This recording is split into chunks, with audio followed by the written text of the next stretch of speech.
These Gamer Subs ads must be like an opponent with their back turned to you on Nuke, and you guys must be Niko, because I know you miss these. Well, you know what? Actually, if you think of top pros, Niko isn't really the one you'd want to have a beer with, is it? By the way, spoiler, it isn't. First time I had a fucking beer with him, he just started crying about me pointing out online that he had a mad dodgy lock clip, which he was unable to properly explain. So you know what? I wouldn't really want to have a cold one with Niko. Not even one of these cold ones.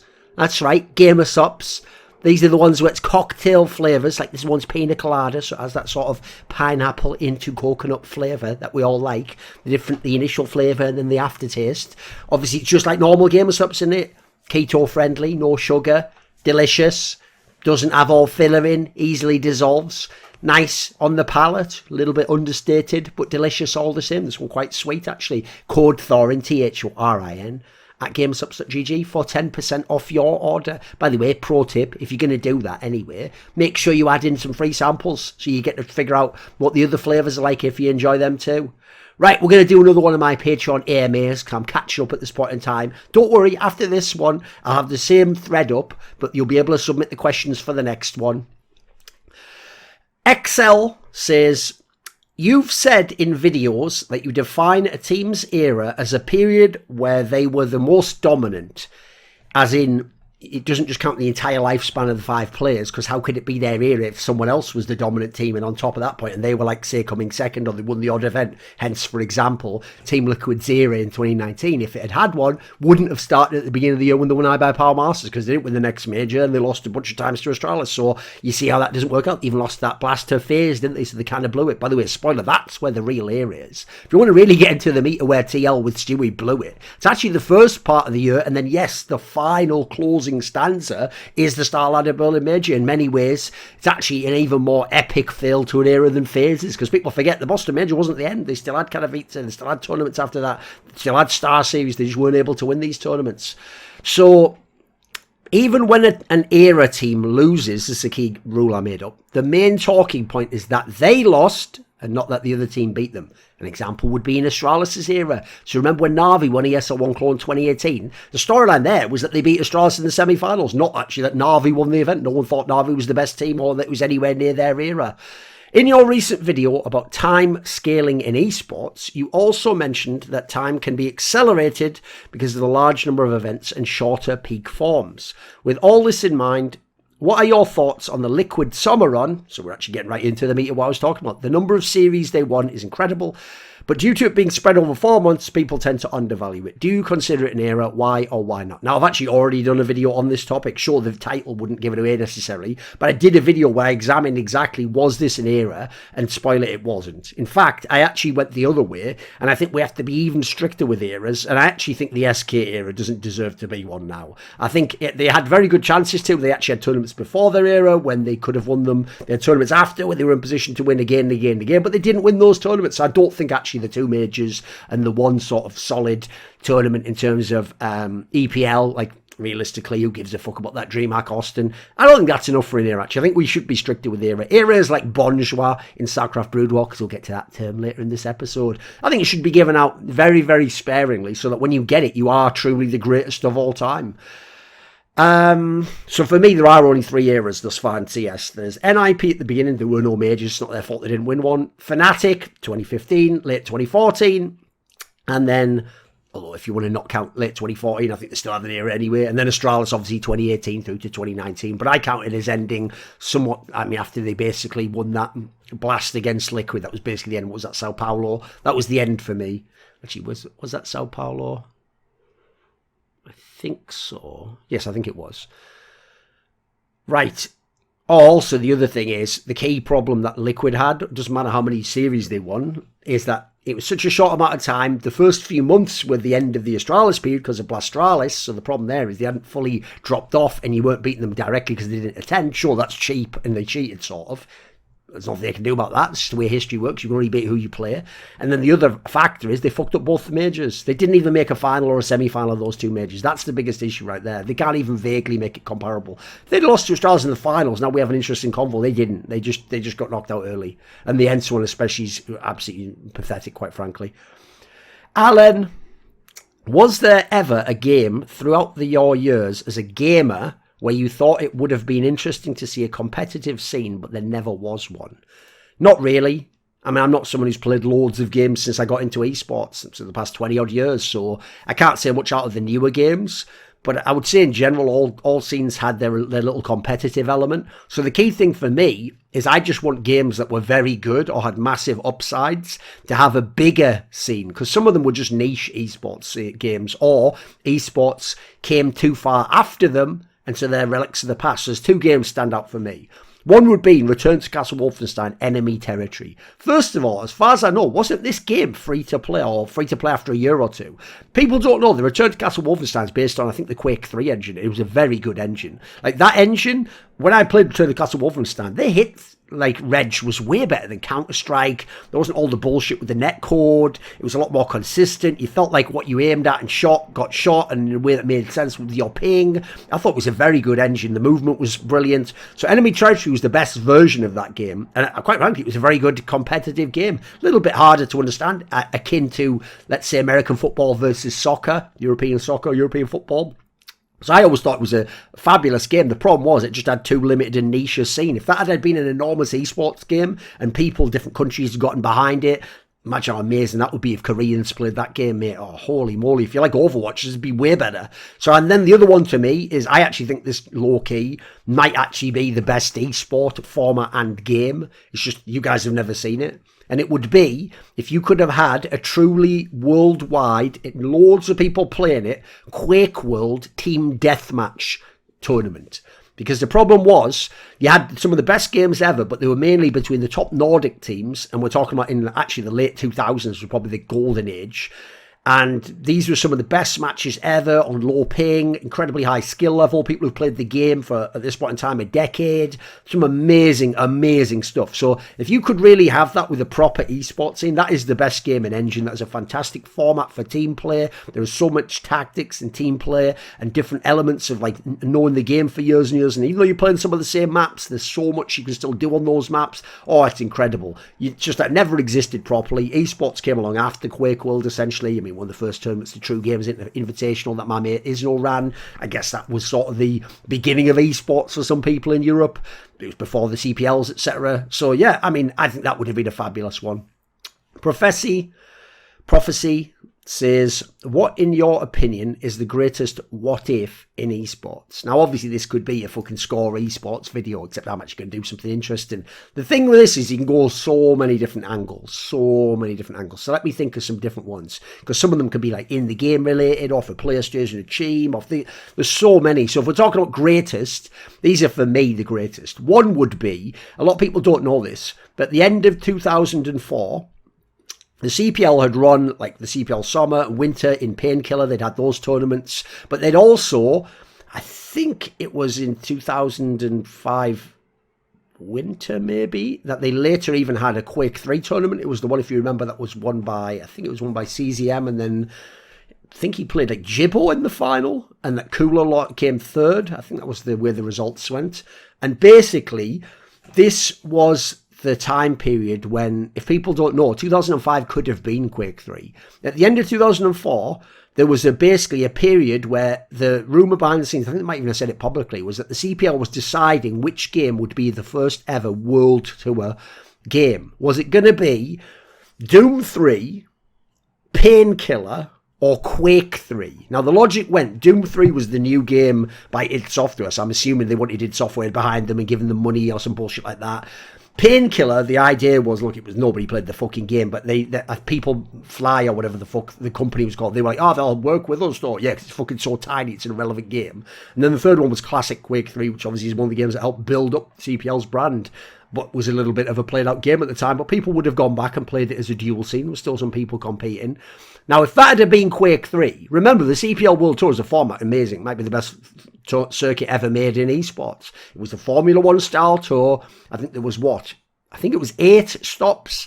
And then there was the grand finals. Oh, it was incredible. Each one in a different country, similar amount of people. It's like Formula 1, basically, but for a dual game. And so every month, on a certain weekend, you got to have this awesome action, and then you waited another month. It was fucking brilliant. You could do so much with that. Imagine if that had been in Quake 3. So it had Fatality and Vu and Strider and Sturmy and ZYZ, but it also had fucking Rafa.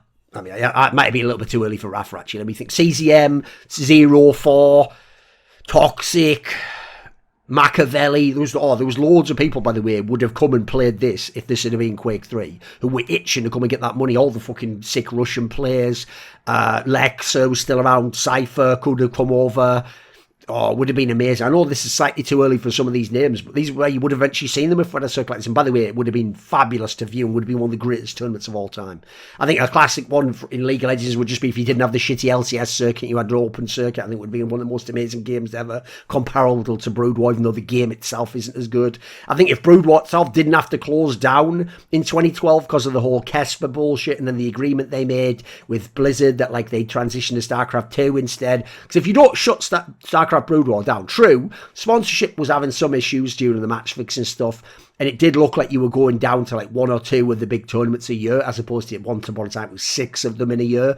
But I just think of some of the truly great players who potentially could have won more championships and got them robbed. I mean, for a start off, the big four, the Take Bang, Lee Sang, the fucking Flash, Bisu, Stork, Jaedong, they all could have added more championships still to their careers that they never got when they came over to play StarCraft 2. Like Flash was still a monster by the end of Brood War and could easily have added another 1 or 2. Bisu would still have runs in Pro League where he showed he was amazing. Stork was in one of those finals against Fantasy. Jaedong was in the semis of one of the latter MSLs. Fantasy himself was in a couple of finals and obviously lost them to fucking Zhang Bi. Could have added more titles. Zhang Bi himself got the titles towards the end, but what else could he have done? His career was a big what if. Hydro came along as one of the Benazergs in the latter days and won a championship and then was in semis of the next one. Like, there's so much could have been done and we'll never know about. So that game kind of, the last chapter I found a bit underwhelming. These players didn't run out of steam. The game ran out.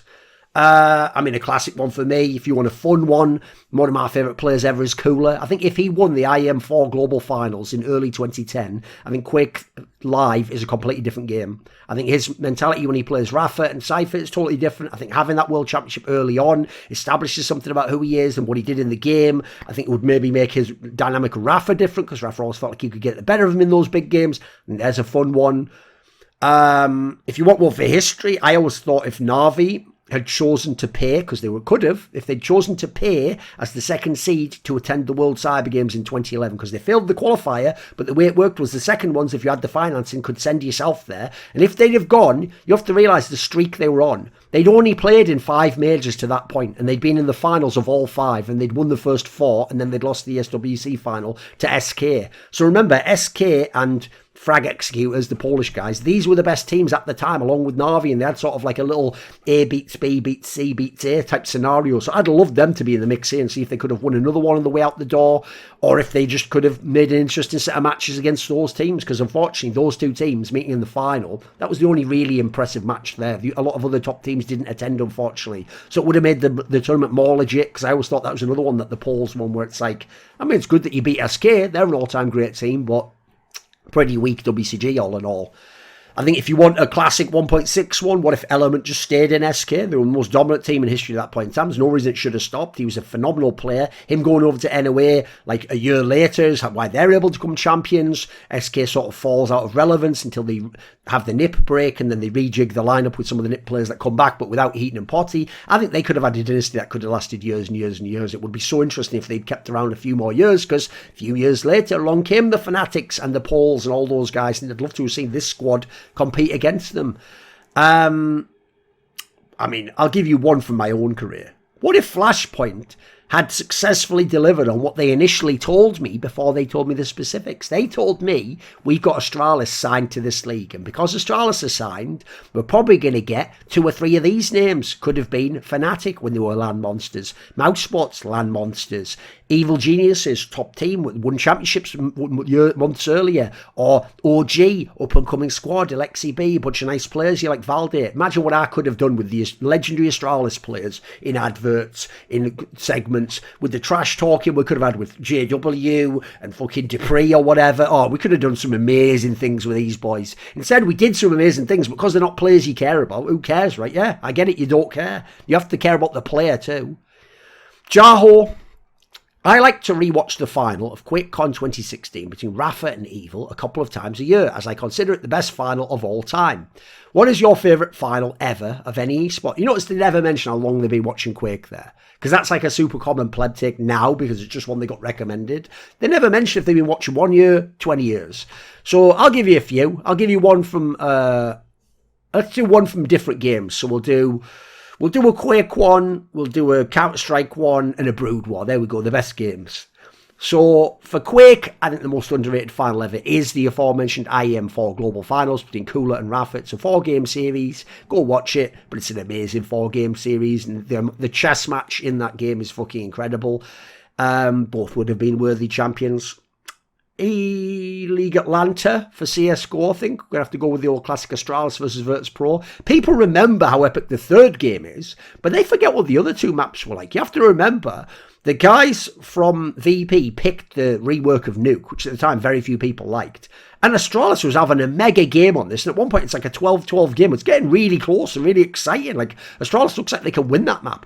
Then you go to the Astralis pick of Overpass, and they're actually getting beat down, and Astralis and fucking Devices looking like shit. And that Zipnik's clutch, combined with a few rounds from others, managed to pull their arse out of the fire on that and get them to that third map, which then they're able to win. By the way, people even forget Device actually came on stronger towards the end of that game after he'd been shit in the bed in the first half. It wasn't just that round that everyone references with the Tech Nines. People get the order of these games wrong completely in terms of what happens. And the worst thing is they rewrite it over and over again. By the way, don't get me wrong, I've done it myself. I remember once, in my brain, it was the last ever round of the game that Sunman won that fucking 1v1 against Damien on train at fucking CPL Winter 2002 Zex versus Eel. I think it wasn't. Apparently it was like partway through the game, and that wasn't the only round that defined it, but just shows how memory works, right? The shot heard around the world.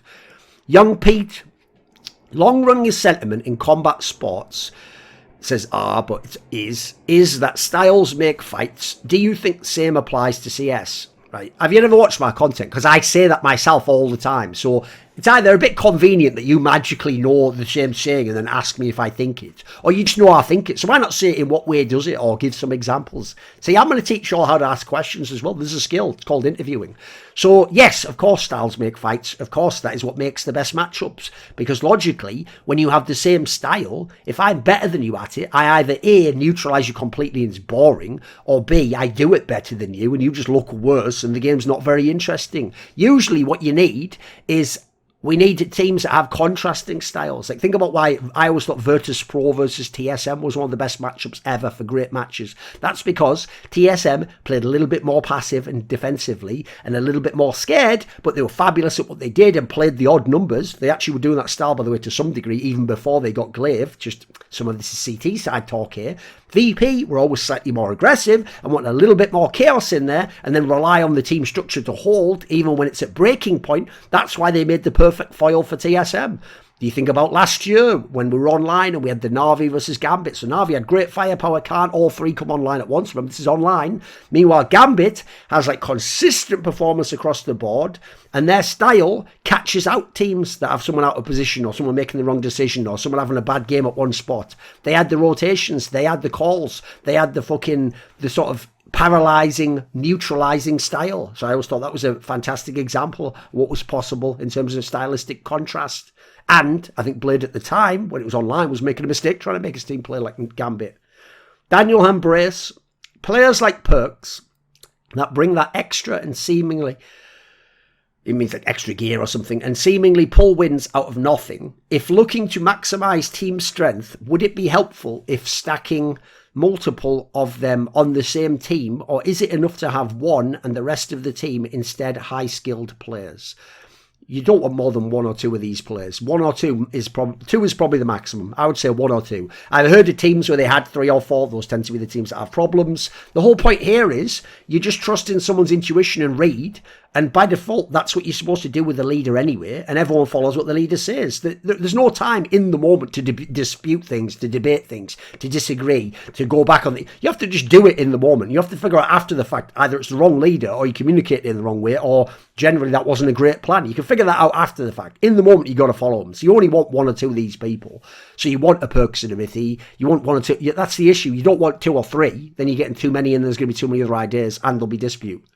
Jaho, Knowing that you're keen on giving all-time great players cool nicknames, such as Simple the Undertaker. I didn't give him that nickname. That nickname just comes from that stupid Super Stitum video. Like, mine for Simple, I think is a better one, is the Great One, because he's got a 1 in his name. You write it as a 1, and he is the greatest of all time, so he is the Great One. Yeah, but other players have a 1. They're not as great, and they're not the greatest, so it wouldn't matter, would it? You fucking idiot. Ziwu, the Game. Other people suggested that, but I think that should be his nickname. Cold Zera, the Terminator. Granted, he keeps up an amazing level of play after his injury. What do you think about calling Config the Cyborg? The problem with that one is, I don't really know that it fits him that well. Like, he has mega aim, but even then, here's the different thing. There's a different type of aim. Like, there's aim that just looks like an aimbot. Simple's like that.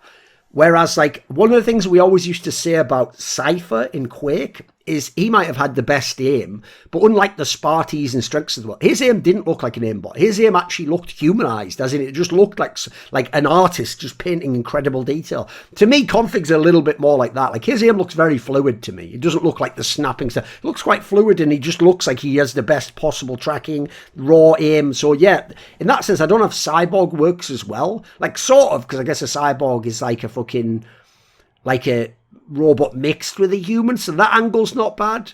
The issue for me is this. I actually hate the whole clutch minister because it plays into that bullshit angle that, like, Astralis was trying to court politicians or something. Like, who the fuck wants politics in esports? There's nothing cool about being a minister, mate. I mean, by the way, if you know what they're up to in real life, there's fucking nothing cool about being one of those. They're the most evil fucks you'll find. So here's the thing. I always thought the best angle for Zipnix, I'll probably save it for an article, there's 2 ways you go. I either thought he should be called the Counter-Strike Computer, because he always was able to calculate and run the formula what the correct play was by the numbers. Or, since he comes from a place called Aalborg in Denmark, the Aalborg Android. I always thought it was a great angle. But obviously people ruined it with the Clutch Minister thing, and now we're doing through Config. So, to me, Config's more like Vincent van Gogh. That's what I would have him, like, something like that. So maybe he's Vincent van Gogh, because he's a fucking aggro entry player. A little bit crazy. He's got sort of a brilliant streak to him. Probably slightly overrated at times, and seems to have had a tragic career where he sort of cut off his ear to spite himself. No, whatever. You could say that's like when he didn't get to join the Astralis because he stupidly told Zonic, like, I just want to play, bruh. Like, yeah, you've got good luck joining the Astralis if you just want to play, bruh. First of all, you'll be playing till the end of time, and secondly, they need a lot more than that from you. Bot Pounder 420. Out of all the old League Twitter analysts, who was the worst on camera? Funny story about that. Because first of all, one of the reasons why League is so incredibly bitter in their analyst scene compared to CSGO, where we're all like mates, it's all banter and jokes, and we're having great convos on talk shows, is because so many of them got really salty and jealous when people like me and Monty started doing shows where we gave our Twitter takes, but in shows. Now, one of the reasons why is, one, they all don't know what it's like to be on camera and to have pressure on you and to actually have to speak and give ideas constantly like this for 3 hours impromptu. So they all thought that they even knew more than Monty, by the way. Like, oh, you don't fucking know about this. I know, but my friend, the coach, told me that draft wasn't for that reason. And then secondly, they see someone like me, who wasn't an ex-pro, isn't even a famous person for being an expert. I'm getting to give all my takes, and people are reacting like, but I know more than him. So what's hilarious is loads of them have tried doing video content since then. And my favourite was when they would try and do their own podcasts and think it would be better than Summoning Insight. Because what they thought was, well, Summoning Insight, she's got that British guy just blabbering all the time. Imagine if it was just only us guys, all experts, all know everything about the game, having the most in-depth conversations. That would be the best content ever. The joke is, A, they wouldn't have watched that content, and B, nobody wants to watch that content. In fact, here's the real joke. The only one who would watch that content is me, to see what interesting ideas there are, to potentially field on a much more interesting show in a more interesting manner with better guests and not fucking super nerds who are all alone in their rooms. So what's hilarious is a whole bunch of them did it. Like, I remember there was one that fucking cracked me up, because I think it was Shakara's and them, who, by the way, turned out to be a proper little twat, but who gives a fuck anyway? Let them just stay hidden on Twitter. Who gives a fuck, mate? All you need to know is this. I think it was him and a bunch of the other mega socially awkward fucks. They made their own, I think it was called The War Room or something. Was it called The War Room? It was called something like that. It was some YouTube show. And basically, it was like 4 or 5 of them. And the idea was like, it was just strats and like tactical talk. And this was the driest, most boring show you've ever seen. All you need to know is this. I don't sort of brag and go, I made Kelsey Moser and rebound. I would never, ever imply that in my life. But I'll tell you what. Go watch China Talk episodes with them. Then go and watch their shows with me. Then go and watch Froscorin on China Talk. Then go and watch Froscorin's content with me. All I'll say is, just have a look. Interested in it? I'm like the fucking LSD that sort of opened some of these people's minds. And possibly destroyed some of their minds. Depending on which people we're talking about, I guess. So by the way, nearly all of them. They're all fucking terrible. I can't even remember half the bloody names. They were all shit, mate. So most of them were just absolute garbage. Animosity. Does Lamar Jackson pass your eye test for a championship level quarterback? If not, is there an analogous CS player to that level of skill that the best teams will force to play to his weakness? He doesn't pass my eye test for the championship level quarterback, but that's in the sense that, like, if he won the championship, it would primarily be because of his play as quarterback. Look, I hope watching the last fucking 20 years I've shown you, you don't have to have the best quarterback to win. That is not the primary factor. So to me, there's a lot more to the game. So I do not think he is someone who, like, his career demands he wins a ring. No, there's plenty of people who either have very few rings or no rings that were better than him. Let me think. Is there an analogous player? I need someone else like skill. Here's the problem. They don't in Counter-Strike do this because people are just much younger in Counter-Strike as pro players and the coaching staff isn't as in-depth and can't be as in-depth as in American football.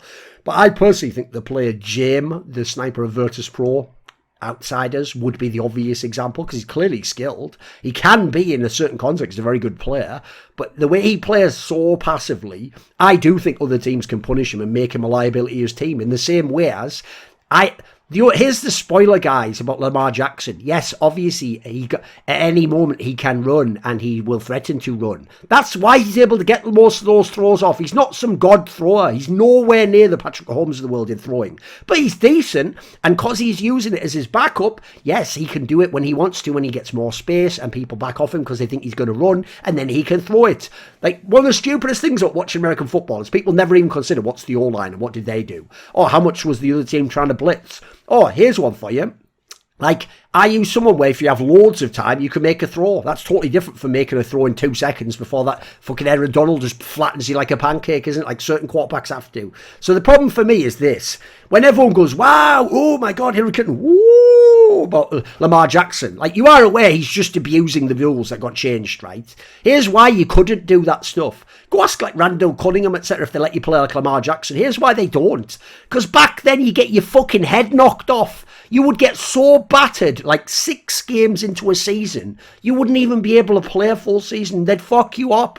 Like, I actually know that the moment I knew the NFL will never be a reasonable league again to compare to the history of the NFL was actually when they were making that run to, I think it was the first time that the Chiefs won the Super Bowl. It was that game where they were playing against, was it the Titans I'm thinking of here? It was the game when Patrick Mahomes ran like down the sideline as though he was like holding a cup of tea and trying not to spill it, and he was like balancing like this, and all the defenders were just letting him go by and trying to just arm tackle him because at the time in their brain it's like, but he's the quarterback, but is he a runner when he's running like that? And they just didn't tackle him and they just let this guy run. I think he might even got a touchdown or like got waved down the field. What an actual disgrace that was. If you think of American football with Ed Reed and Ray Lewis and fucking Dick Butkus and Lawrence Taylor, what a disgrace the NFL has become. So it's utterly fucking pathetic. Now the worst thing is in CSGO, there's not even something where like you have to let them do that. Teams could play and absolutely fuck this guy with his decision making. I even think what you should essentially do is sometimes let him save just to fuck their economy. But sadly, teams are just so trained to play against the other squads, they never put in the proper effort, in my opinion, to counter Jame.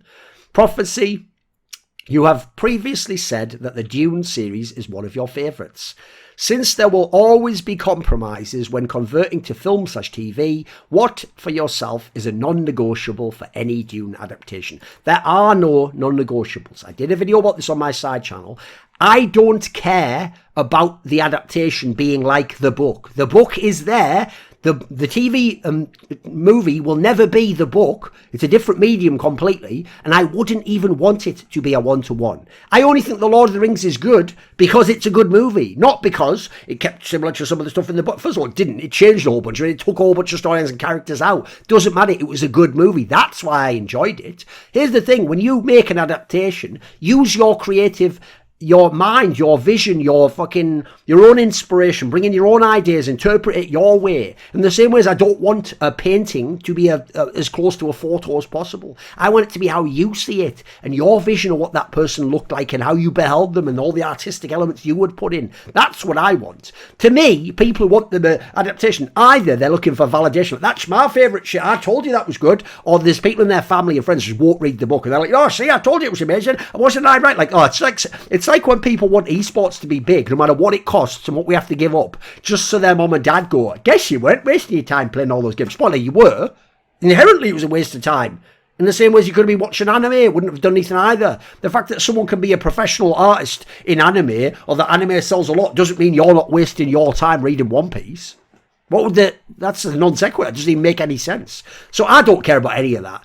I just have a problem with when things aren't done for artistic reasons, they're done for stuff like social engineering and programming. Like, by the way, if you haven't noticed, it's not even necessarily that the scriptwriter and producer and director have to be in on this and doing this. If you just look when the studios green light these movies and then let them actually come to market, it nearly always ties into real world things that are very convenient considering how many years it takes to script, cast and create one of these movies. Like, think about the timing of when they had the whole thing about like The Dark Knight Rises, like right after all like that recession stuff and people are angry at the concept of corrupt politicians back, and you have this character come along, I'm going to give the people of Gotham, like, yeah, you fucking kidding me? That's purposely, obviously it's set in that way, it's like a psychic release. How about more recently? There's a whole thing going on earlier this year, guys, and what's weird is this like evil dictator type guy, he even got like these other like a sort of mercenary army who are famous for being very vicious,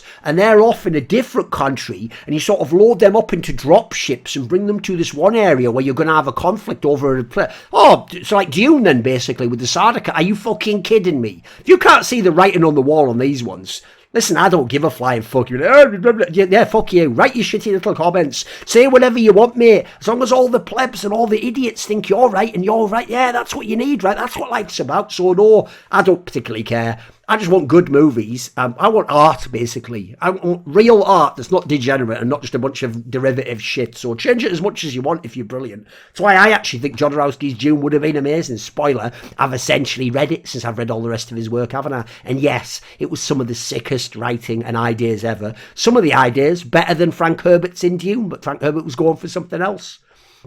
Excel basically did a thing where he took the Astralis era and he shows the events they attended and the finals and the number of wins and who they got eliminated by and their accomplishments. And then he tries to make a comparable one for Na'vi, but already it falls apart on the first one because when he goes events attended 10, Astralis attended 12, he has to put 3 lands, so it's over already. There's 12 lands of Astralis to 3 from Na'vi. We can already see immediately 3 whole lands because this is at the end of last year. This is pre-World Final, so it'll be 4 lands now. Who gives a fuck, right? Then you got like event wins. Remember again, these are online. Who gives a shit? So yeah, the problem is, no, it's not the Na'vi era. It didn't last long if you needed more lands, unfortunately, and you needed more dominance. And it's not like they dominated the online era either, and Gambit was consistently beating them. So yeah, that just sucks. It's just the way it goes, I'm afraid. Jaho says, do you write scripts, write full-on scripts for your videos, or just bullet points and let it flow? Guys, Just do a better job with the question. You know what you want to ask, but why do you always have to pretend like you're just guessing all the things I've said? I've said that in videos. You must know that. It must have sunk in. That's why I asked the question. What are the odds otherwise? I mean, I've pointed this out before. Of course I don't write full scripts. What would even be the point? First of all, you'd see me reading. Secondly, why would I write a script? I can talk about things I know about because I know about them. I've studied them a lot and thought about them a lot. I don't need to write it down. I can come up with it prompted because that is what I'm thinking about. So I just have a few topics and I just move between them as I feel. Young Pete, was crouch tapping disallowed at CS 1.6 tournaments? If I'm not understood, fucking hell, English is hard for you guys. It's not if I'm not uninformed, I don't fucking know. Well, I don't even need to know what you're... You just write the words. If you put crouch key to be a mouse wheel up down, model would pop up instead of fully crouching when scrolling. Nah, you don't know what you're talking about, me. That's absolute nonsense. What happened was there was no tapping. You could either tap the crouch key, and when you did it, it made your model go like that, which just made it naturally look up a little bit, and you could look over a box. Most famous one would obviously be on T side of Aztec. Or you did that while you were running, and if you timed it properly with the steps, it would make your model do something similar to where it would make half as many footsteps, and it would also move the hitboxes above actually where the model was, making you, in theory, harder to kill / headshot. Now, this was in no way banned or restricted in any sense at all. It wasn't even considered a bug. It was actually part of CS 1.6, and from, I'm going to say, like 2007, 2008, this sort of era when it came in, it was called Russian walking. Or crouch hopping, this basically became a primary skill you had to have, and it actually did separate who mechanically were the absolute best players. Like, I'll give you an example. You would have players like Gox and Forrest who were very good at doing this, but Forrest was just a little bit more smoother than Gox was, because Forrest probably had not just the best mechanics, but the smoothest mechanics as well. Again, his looked very human. So it was a massive part of the game. I always thought, look, the hitbox part was fucked. Valve should have fixed that. The actual mechanic in the game, it's like fucking bunny hopping in Quake World. It actually adds an extra dynamic to the game. It made you slightly harder to hit, which I actually thought increased the skill level 1.6. Before that, obviously, it was a lot easier for AWPers, etc., to just kill someone when they run around a corner. It allowed better sort of jiggle peeking as well. N.A. Kerfuffle, what is a narrative that sounds monophonic by nature that you hope to see less of this year? I mean, the obvious one, I think we're already getting somewhere towards it, thanks to Simple getting one major, now that Carrigan's got a major, is the idea that, like, the debate about all the best players starts with who has the most titles, and that there's no dispute, it's undisputed, you cannot argue until the numbers match up. Like, that's just a child. What you have to ask is the context of those titles, how they got them, etc. Then you can have all sorts of interesting discussions. Jaho says, is Simple the first CSGO Bonjour? Right, I think I've already talked about this as well. I don't know if I did it in CSGO, though. No. Because there have been multiple CSGO bonjours. Again, everyone takes that term and they don't even look up what a bonjour was or how it was determined, and they just make an impossible set of criteria, and then no one's ever allowed to be it, right? I would say in CS, you could say that the following people were bonjours. I think Get Right, obviously, early on in the game would be an example. I think maybe Kenny S had a period of time, 5-6 months, where he was stood above everyone else consistently. I think Olaf Meister, not maybe comparable time to Kenny S. He had like a nice 5-6 months where he was extremely good. I don't think Niko ever really got there truly. Don't know about coldzera. Because here's the thing, coldzera, like his numbers, I also thought he got the most resources and setup of almost anyone with those numbers. I don't hate if you want coldzera for like, I think actually in 2017, maybe I would have said for 6 months coldzera was the bonjour, and then Simple. I don't think Zewu can be, because Zewu and Simple compete the whole time for that status and we're 1A, 1B. Device, I don't think can be. I think those will be the bonjours. So let me see, I've got Get Right.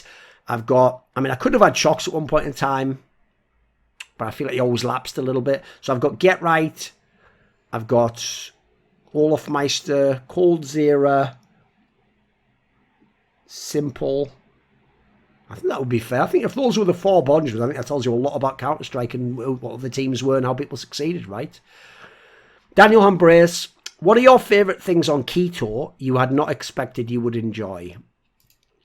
The first one is, I didn't actually understand that almost every type of meat, as far as I can tell, needs a bit of salt put on it. So, and by the way, get the best salts you can. Just look into that. So I think I didn't understand how much salt brings out the flavour in steak. It's a great example. If you want to have something that's comparable to mashed potato without having mashed potatoes, I would suggest make mashed parsnips, basically. Maybe put a little bit of cream in there. It tastes really delicious. Has even a sweet aftertaste. And then because your flavour receptors sort of change, I would actually say red paprika, which they love in the Netherlands here. It's actually quite sweet. Try cooking that with some meat. It makes it really delicious, actually. Bot Pounder 420. What is the greatest firearm ever, and why was it the one that shot John Lennon? Obviously a joke there. I would say the best firearm ever. I'm not really a big gun fan in general. I do think they're necessary. And probably the most effective protection tool you can have. I mean, I'll reply with a joke of my own, but it's also a cool thing if you look it up. I'd probably say the best firearm ever was the one that, Steve McQueen used in Bullet. Just look it up. It's a fucking straight fire one. Iggy J, you've spoken/written previously about cultural problems within NACS. Are there players whom, in your opinion, had some of the qualities that we associate with supportive players like Xyp9x, Taco, Sticko, etc., who never got a fair shot because of NA's fixation on looser, fragging-orientated CS? Loads. Problem is, you're not going to know the names because not that many of them got that many chances, right?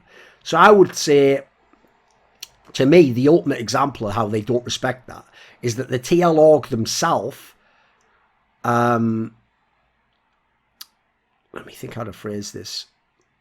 Put it this way, when Taco left Team Liquid and went to MIBR again, the way those players and fans talked about that move, like it was a massive upgrade, like, oh great, they're going to be way better, obviously not.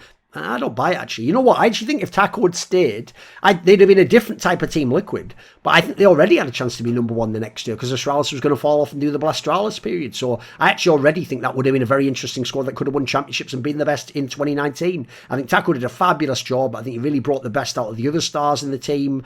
Yeah, for me, I think he did a great job. So I thought that showed how the NAC never truly appreciated those players because Taco was one of the all-time greats of that type of a role, right? Then I think you got people like Fogley, who was on NRG, always seemed like he did a very good job in that regard, but kept getting cut from Team Liquid and NRG. Back in the day on CLG, I thought Kotler could have become that type of a player if he'd wanted to, if he'd moulded his game a little bit. He was a little bit more of a lurker initially, but he could have been the support if he'd wanted to. I think he had quite a good mind for it. Don't think he was suited to be an IGL, but I do think he could have done that role pretty well. So yeah, there were players out there. They never properly focused on it overall. I mean, sadly, my boy Hiko couldn't really do that great a job adapting to that sort of role, even though I always thought he should have been cut from the same cloth and had a Xyp9x/NBKS career transition. Jaho, what do you think about Dave? By the way, the reason there's some of these questions from the same people is because I'm catching up here. What do you think about Davey and Jackie as a casting duo? Because I think that, you notice it's always just their opinion, but okay, that's fine. It's fine. If you want, just give me your opinion during that's the question. I'll give you my thoughts. Because I think they are criminally underrated, and I will tune in to any game casted by Jackie, even if it's Halo, which I don't really give a fuck about. I can't even comprehend the latter part. Like, there's so much CS you'll never watch. There's so many great esports. I can't even comprehend watching a game you don't care about for the caster. Don't get that at all myself. I also don't really get the obsession that, like, I have to like everything you guys like. Like, that's a parasocial relationship. Because you like some things I like doesn't mean we're the same people or friends and we would like the same things. Not at all. So, I think they're all right. They're all right. I don't think they're exceptional. I don't think they're world class. I think they're all right. I think generally for the amount of time they've been doing it, they're pretty good. I have plenty of other duos I'd pick instead. I don't dislike either of them or as casters. Just think they're all right. Don't really get the angle that they're criminally underrated. I assume which means you don't think they get hired to enough events. I will say in a world where people think Bardolph's amazing and should do big majors, so maybe they are criminally underrated because they're better than him. Kyle R. Do you think Gambit are due for a roster change? This was just before the major, by the way. They've played a good amount of lands at this point and are struggling to win. Outside of the Blast World Final, they struggle once reaching the playoffs, and that tournament also was a studio environment with no crowd. If you think they should make a roster change, who should they remove/add? Right, they struggle in terms of winning lands, but there also haven't been many teams that won lands, to be fair. Not least because Na'Vi and FaZe fucking win them all. So my problem is this. I actually think they're a little bit hard done by when people talk about their results, because you notice people never talk about that on 3 different occasions they ran into FaZe and Carrigan just outcalled them. Like, we have to acknowledge that, guys. Like, that's probably their major weakness. Their IGL doesn't have the same experience on LAN without the coach being able to talk. That's an obvious angle. It's not like everyone else does some off like that. For me, the problem is I wouldn't make a change because I think all those players can still work.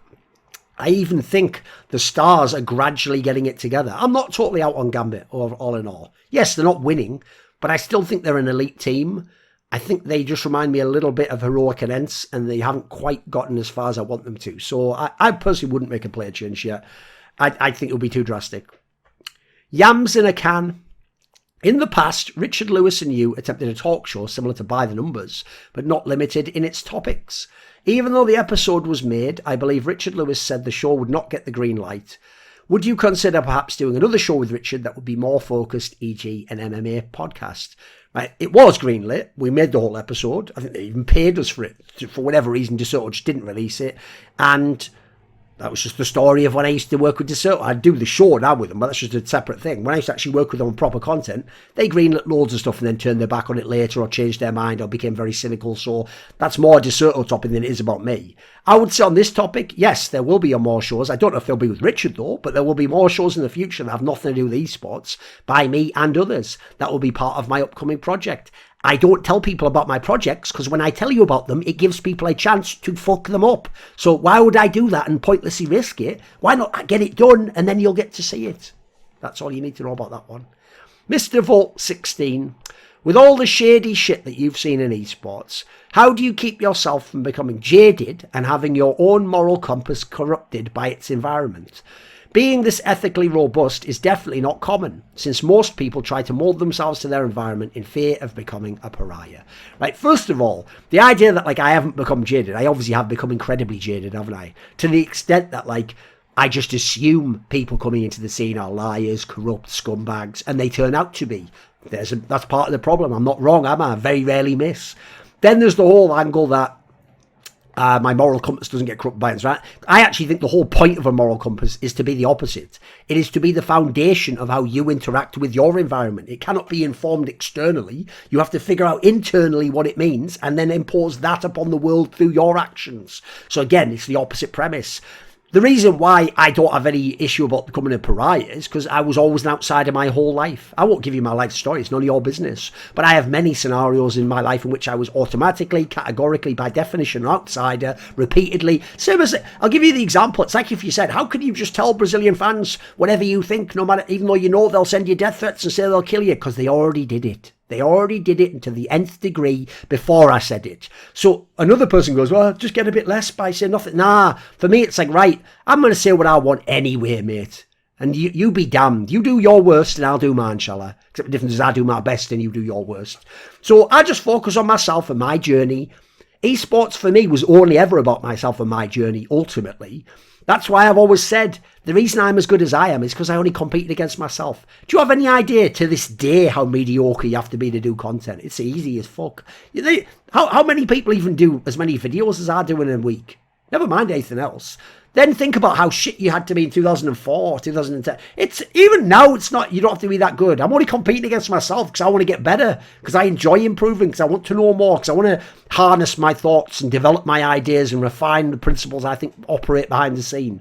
I also think there's a karmic concept, which is that I think in the long run, being evil, being a liar, being a piece of shit, being scum, actually does backfire onto you. You become a less happy, a worse person. You have a worse time. You get fucked over by other corrupt people, other scumbags. They betray you. You can't rely on them. You don't have a quality, great life. You get a little bit of money. You get a bit of power. You kill your enemy. That's about it. That's all you get from it. I think in the long run, being a good person, a fundamentally good person, pays enormous dividends. Enormous. It's essentially what life's about as far as I can tell. Who gives a fuck about being slightly famous and having a bit of money from dodgy enterprises? Help people, you'll make all sorts of fucking money. Barbara Stanwyck's legs. Do you think there is any truth to the claim that Fatality and Tox conspired to fix the results of the WSVG final, either simply to allow Fatality to win a set or for Fatality to win outright, as Too Good claimed? The question here is there any truth, not did it happen? Right? I think there probably is some truth to it, or it's plausible, in the sense that, if people don't know, Toxic had just like joined the like Free Players Association or whatever organization or whatever that Fatality was doing with him and Sturmy. Sturmy also joined, and it was going to be that they would get you similar sponsors to what Fatality had, so you would get like all the finances taken care of and get mega salary, and also then I think you and Toxic and Sturmy would practice for Fatality, and Fatality was trying to get back up the stage at Quake 4. So on some level, I think there was, in the sense that, like, I certainly think it's not impossible they might have discussed the premise or said, like, oh, but imagine if, like, you won for...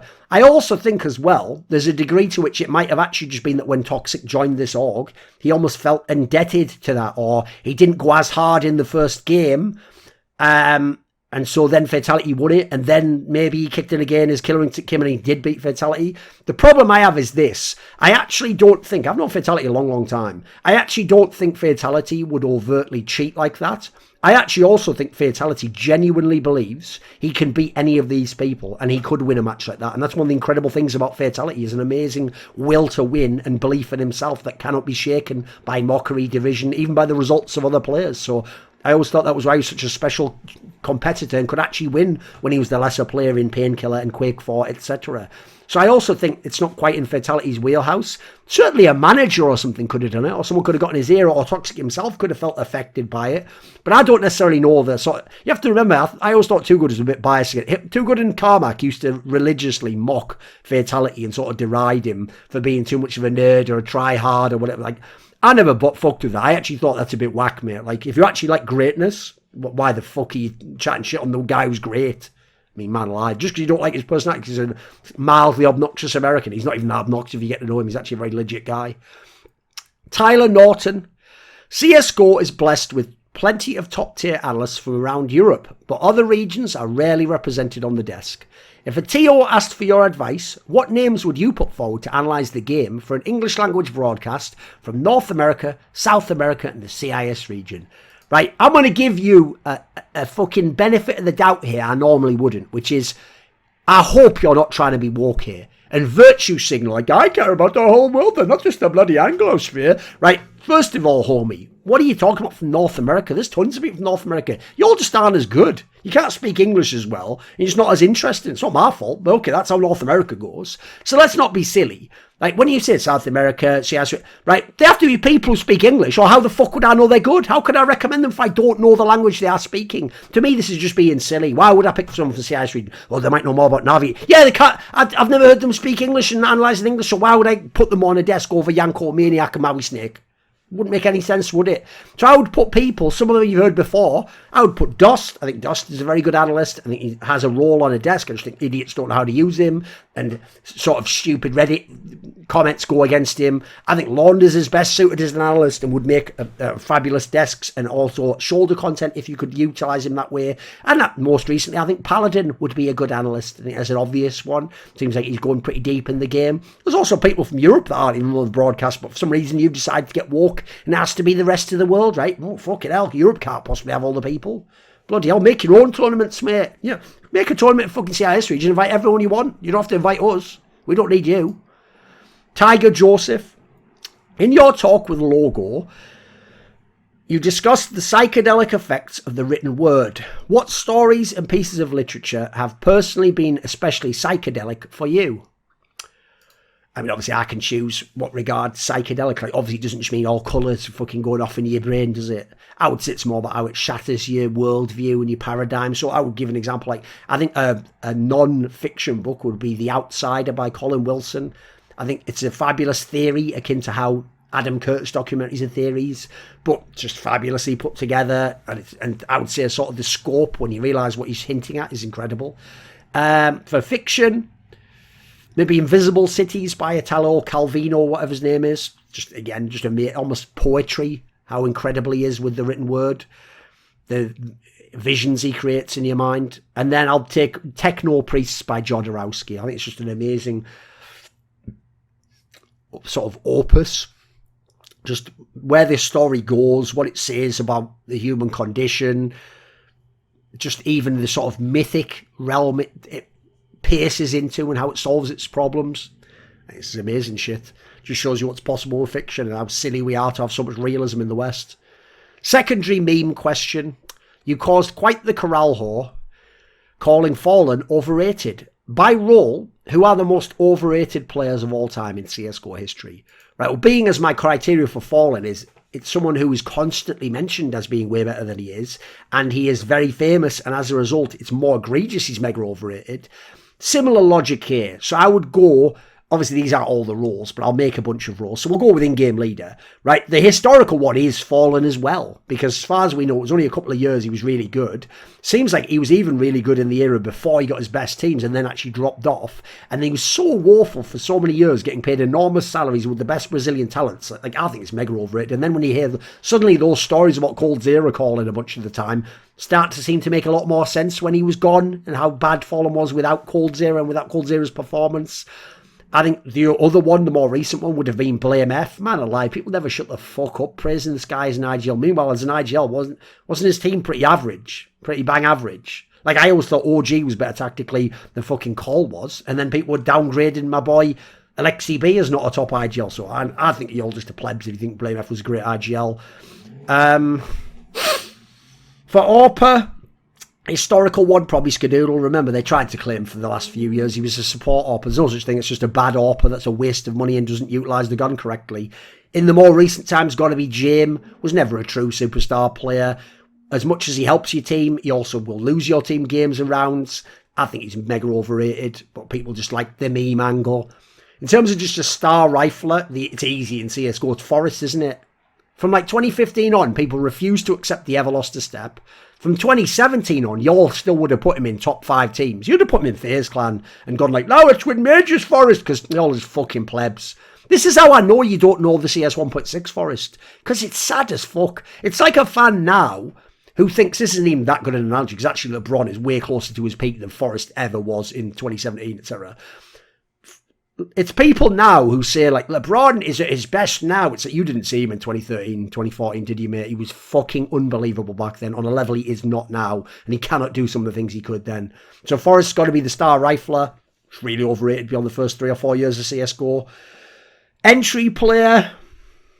In history, it's got to be Stewie 2K, because the way he's bandied about lineups and the amount of top lineups he's been in, the way people talk about him and his accomplishments, you'd think this guy was Dupree or fucking Apex, or how about Bialy, one you probably don't even remember. You'd think this guy was one of those players. He wasn't on that level at all. He was above average, a good IGL entry. At times he bordered on elite. Even then he was a bit streaky and a little bit too aggro. I always thought he was a bit overrated. He was a good player, but he wasn't some monster that people made. Like, the idea he was ever the best NA player, maybe briefly in 2016 when the scene was at its worst. Support player. The obvious one feels like Olaf Meister, because people let that guy stay in FaZe Clan for years when he was washed. He just wasn't that good. And he was like, but you're a legend, Olaf. You got 20 kills on this map one time out of 50. Bloody hell, how many checks did he have to steal? For Lurker, probably happy, because even at his peak, he was being very abusive and using loads of resources to get those kills. So as a result, I always thought people, like, when people want him, like, one of the best players in the world, sort of, depends how much best. If you're saying like top 5, top 10, I don't know about that. That feels like a reach. He needs those other pieces, incredibly skilled deathball to make that work. So I always thought Happy was a bit overrated as a lurk, and you saw that as soon as he stopped being an IGL, didn't you? But Pounder 420, which is better, Brood War or 2? Starcraft 2, I assume means, and why? I don't think it's even close for me. Brood War is an amazing game. Starcraft 2, I'm not interested in beyond the esports scene. That's it. As a game, I think Starcraft 2 is fairly shit in the genre. Brood War doesn't have the multiple building selection. You have to do it manually. It requires skill to macro. The micro, you can't have one giant box. Way more skill to micro, and the units themselves aren't as good with the AI pathing, so you have to micro even more. Slower supply of your army. The mining isn't as quick, therefore it's a slower build-up, like a proper war campaign. There's all the mining tricks you can do with the little fucking units and to stop the harass. And there's almost every element of Brood War is better. The map pool's better. The balance of the races is better, although it's definitely never fair. And so as a result, Protoss players should actually get an advantage in terms of their championships mean more for my money. I think there's a million reasons why Brood War's better. The only downside of Brood War is it just never had a truly professional scene in all the countries of the world, like StarCraft 2 did to some degree at one point in time. Or at the end, now Korea fell off years and years ago, and idiots don't seem to know in StarCraft and pretend that the Westerns are just the best now. Shove it up your arse, mate. Kyle R. The 2017 period for CSGO had some of the most diverse tournament winners up until that point in the game's history. SK, FaZe, Astralis, G2, Na'Vi, Gambit, Fnatic and Cloud9 all were top 10. Is there any team of this era you found particularly interesting, or maybe one that is overlooked by today's standards? The obvious two for me would be North and Team Liquid. So it's the North lineup that they had MSL, KGB, Valde, Config, and AZ. Right? Even now on paper, I don't understand how that team didn't do more. It did some stuff, which was in the file like DreamHack Malmo, etc. But that lineup on paper is actually very impressive. Like, that actually looks like it should basically be almost comparable to Astralis. Remember, this is in 2017. Like, that team should have done even more. I think they underperformed. And then the Team Liquid one I'm talking about is the one that was in the Mykonos and the New York file, the one with Stanislaw, Nitro, Elige, Twists, and JDM. Because here's the thing. Somehow, when they moved Stanislaw to just a lurker, and his stats were still shit, but he would have impact. Nitro became the IGL, but was starting to do a decent job of it. Elige was already a strong, consistent player, and Twists was bursting out with like the draw aim. And then JDM was like just a solid AWPer. Not an amazing AWPer, you needed resources, but a solid AWPer. You saw when they played those games against SK Gaming. They almost beat SK Gaming with the number one team in the world 3 series in a row. They lost the second one in close fashion. And 2 of them were in semi-finals of LAN events. So I thought that team could have done so. Both these teams were capable of so much more. So much more. John Livingston. What is the best way to inquire about your foreign side topics? There isn't one, basically. I just do that of my own accord when I feel like it. But there's a Patreon coming for that channel in June. So that will be where you could inquire about those things. Last question, Matrim. To what extent do you think we underestimate our ancient ancestors? I think not at all and entirely. Not at all in the sense that I think most history is fake. It is totally fraudulent. If you understand that institutions were always captured, they never were captured. They from day one were designed this way. They were never about giving you an honest view on history. It was always propaganda from day one. Then you'll know that most of it's probably complete bollocks and bobkiss. But we also massively underestimate them in the sense that if somehow we could know how they lived, I think it would give a lot of secrets to how to live now in terms of what we do about all sorts of things, dirt in our environment, what we do about our health, what we think are positive behaviours, what are actually very negative behaviours, how to have relationships, how to build strong families, how to have lineages. I think some of that stuff can probably be intuited through a mixture of reading through the bullshit prism of history and then also actually testing trial and error in your own life. Spoiler, as a general rule, just do what works. Don't do what you've heard works or someone says it should work or this. Do it, and if it works, then it works. If it doesn't, then either check out if you did it right or move on to something else. That's it. Obviously, there'll be a thread in the description box below. Go and add your questions there. I'll skip the ones I did so far. Hey, it's simple, you're watching Thorin channel. Shut the fuck up, you fucking bitch. This video was kindly supported by Ahmed Hadjou, Matt Pugnatio, Rajcula, Kyle R, Pacy, Travis Goff, ochs, Animosity, Buttpounder420, Hades, Jensen Goh, Joseph Ginsburg, Kovacevicd, Tobias Bernasconi, Tooorin, Zoomba, Zyrathenia, and a special thanks always goes up to Jerky's Minion. Would you like to find out who upcoming guests are going to be? Maybe even suggest them on the topic for my content. Maybe you want to appear in one of those lengthy esports discussions with me or ask me a question for my video AMA. Well, if these perks or indeed any of the others available intrigue you, then join the Screw Illuminati today. Put the money where your mouth is. Where? In the description box below and the Patreon link.